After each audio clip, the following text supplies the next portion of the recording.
Near my apartment, there's on School and Locust. There's this amazing tree. It has this just breathtaking presence. It's dead. I've never seen anything grow on it, of course, but it has the top of it is all mangled, like some of it's missing. The bark around it is almost kind of shaved in parts, so you can see the wood on the inside of the tree. And every time I go to this location, I look at this tree, I always find something new about it, something that I hadn't seen before when I've been there. And one of the things that I noticed the second time is when I got up close to it and I actually felt the tree, and I noticed these bumps and these warped parts of the wood, and how the tree has just been battling the elements, after it's been, the bark has been shaved off.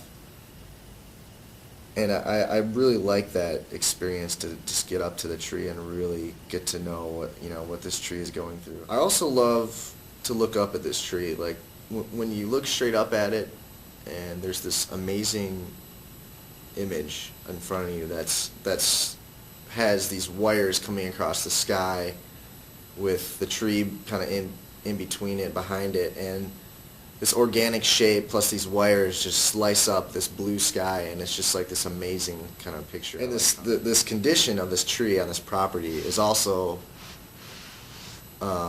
reflected in the building on the property. I really like being at this place. I feel this tremendous sense of mystery and wonder about what the history of this place is. I mean, obviously there's no way I could really know in great depth of what happened over the years, but I just kind of wonder why it was left like this. And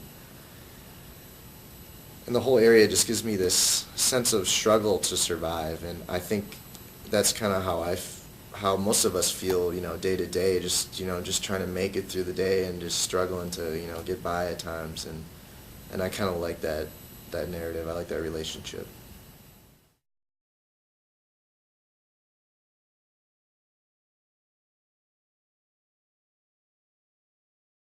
There's this really cool location in the third floor next to room 315 in the Centennial Building.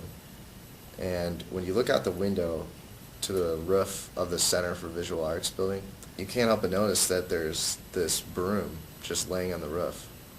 And there's like this sea of rocks almost, and there's just this broom by itself. And next to it, someone either painted or chalked on this ventilation unit type thing coming out of the roof. They wrote, "You are loved." And for a while I didn't see those two objects as being in a relationship or, having to do with one another. But I can't help but think that, this broom was just left by itself. Like, obviously the owner of the broom didn't want it, or else it wouldn't be left on the roof. And it's been there probably forever. I mean, I've seen it all year, so. And I just like this relationship that, this message is almost telling the broom, like, you are loved, even though you've been left behind. It's kind of funny.